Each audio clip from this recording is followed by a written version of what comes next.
And we have some breaking news coming in. More than 3 hours since the speculation sparked over the fate of Yahya Sinwar, the Hamas chief, there is no word from Hamas on the status of its leader. And the Israeli cabinet, on the other hand, has been told that Sinwar has been most likely killed. Now the families of Israeli hostages are asking the Israeli government to use the opportunity and bring home those kept captive in Gaza. Israeli Defense Minister tweeted, and I'm quoting from it, "We will reach every single terrorist and eliminate them." The Israeli military is investigating if one of the 3 individuals killed by Israeli Defense Forces in Gaza is Hamas's chief, Yahya Sinwar. Known as the mastermind behind the October 7th attack last year, Sinwar has long been the prime target for Israeli forces in Gaza. If confirmed, his death will represent a significant victory for Israel and a major blow to Hamas. Reports indicate that the IDF troops fired on a group of armed fighters on the ground floor of a building, and upon entering, they found one of the dead men that bore a striking resemblance to Sinwar. Speculation around Sinwar's death quickly spread online, and Israeli military officials say that they are still working to confirm the identity of the body through DNA and fingerprint evidence. The IDF also clarified that no hostages were present in the area, and Israeli media reports that the incident in question took place on Wednesday and that the IDF troops operating in the area did not know that Hamas leader Yahya Sinwar was there. The troops spotted several fighters enter a building, and a strike was ordered against it, which collapsed the structure. Only after Israeli soldiers arrived to inspect the damage did they realize that one of the killed strongly resembled Sinwar. Earlier, it was reported that Sinwar is using hostages as human shields. This was reported by Israel. Now, there have been quite a few times when the IDF came close to locating Sinwar, but before they could reach, the Hamas leader had changed his position. Sinwar's possible death follows months of high-profile assassination of key figures linked to Hamas and other hostile groups. As one of Israel's most wanted targets, Sinwar is believed to have been hiding in the extensive network of tunnels that Hamas has built beneath Gaza. His elimination will bolster Israeli Prime Minister Benjamin Netanyahu's position and also validate the IDF's targeted operations against Hamas's leadership. Sinwar became the Iran-backed group's new leader after the killing of its former political chief Ismail Haniyeh just this July. Hamas and Iran blame Israel for Haniyeh's killing, but there has been no confirmed word on it from Israel.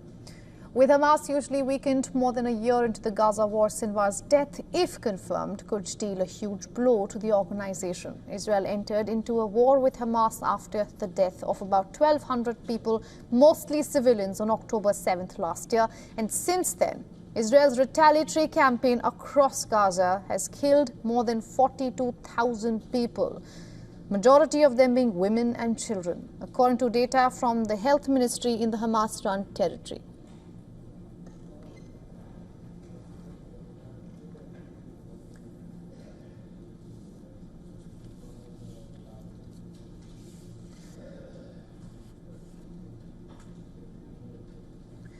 Now, we are also hearing U.S. President Joe Biden, who is headed for Berlin for a rapid visit to discuss the West Asia crisis and Russia's invasion of Ukraine with the leaders of Germany, France and Britain, has been briefed on Sinwar's possible killing. And to get us the latest, our correspondent Susan Tehrani is joining us live from New York. Susan, what are you hearing? We're hearing that President Joe Biden, upon Air Force One, is being briefed consistently on his way to Berlin, as you mentioned, to Europe, to talk about the Middle East and the Ukraine war, about the possibility of Yahya Sinwar's death. Remember, Prime Minister Netanyahu and Israeli defense officials have time and again said that what Sinwar is to Israel was what Osama bin Laden was to the United States. So it'll be a major blow, as you mentioned, not only to Hamas and its allies in the region, but also the future of the organization and how the United States wants to proceed moving forward in its alliance with Israel. And of course, no other place more in the United States than Michigan, which is a Muslim stronghold. If this is in fact true, how that message is going to reverberate when we have less than 3 weeks on to the U.S. elections. All right, Susan, thank you so much for all those updates from New York. And to get us some perspective, we are now being joined by Adrian Calomel. He is a fellow at Arabian Peninsula Institute, terrorism and Middle Eastern scholar. Mr. Calomel, thank you so much for joining us here on this broadcast. Now, Israel is saying that it's quote-unquote checking the possibility of the Hamas leader being killed. If proven true, how do you think it affects the militant group and its operations? Thank you for having me. And yes, this is another significant milestone for the Israeli army, another blow to Hamas and to the Islamic Republic. If you look at Hamas, they've had multiple battalions eliminated inside Gaza during this fighting. Sinwar has been running around since about May, hiding in tunnels, trying to stay alive, trying to regroup, re-coordinate. So this right here for Hamas, which has also seen its leadership structure taken out, there's only a few people left. It's significant. And yes, it is an objective of the Israeli military to eliminate him. So if the reports are true, there's one box that has been checked.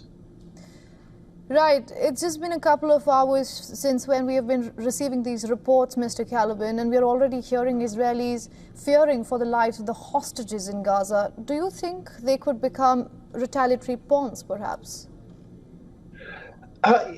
That's a great question. And here's the whole issue with the hostage situation. We know that Sinwar has said that the hostages were just leverage. He never intended to release them.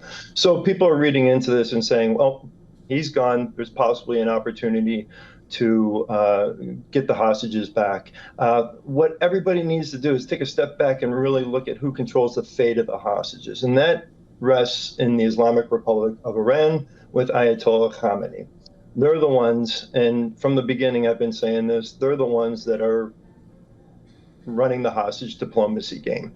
They're the ones that control the fate of the hostages. So I don't think the elimination of Sinwar creates an opening for a hostage release. What they're going to do is they're going to nominate someone else to take over Hamas. Who knows who will be? Maybe Mashal. He's the highest ranking figure, but not as close to the Islamic Republic. Someone will be selected. They'll take over. I don't expect any movement on the hostages, unfortunately.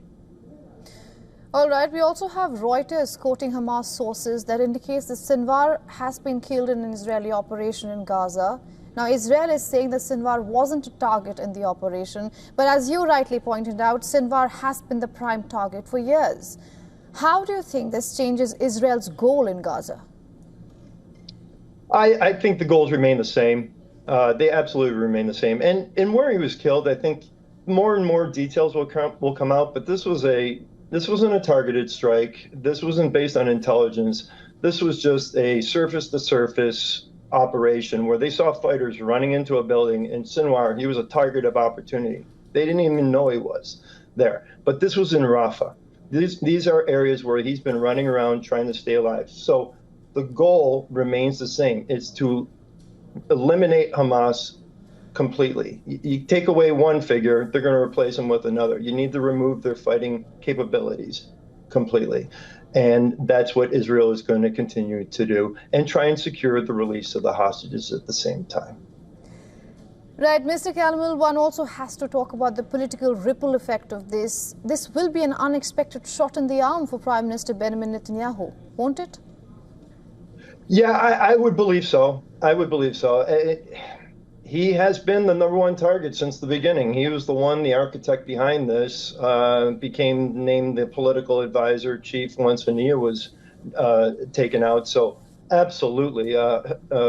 Sinwar, who was, I would say, in the Western world and around the world, was a relatively unknown name. After October 7th, he became a bin Laden character of sorts. So yes, absolutely, this will give him a bump, but there's also the hostage issue and the internal dynamics of Israel that will also be pulling against him in the other direction. All right, Mr. Calomel, as well as our viewers, the Israeli foreign minister has just confirmed that the Hamas leader Yahya Sinwar has been killed in Gaza. Now, this is a developing story, as we have been discussing with our guest as well. Mr. Calomel, thank you so much for joining us here on this broadcast. It's a story we are closely tracking, and we are yet to see how this has an impact on West Asia and, of course, the multi-front wars that Israel is fighting. Always a pleasure, and thank you. For all the latest news, download the WION app and subscribe to our YouTube channel.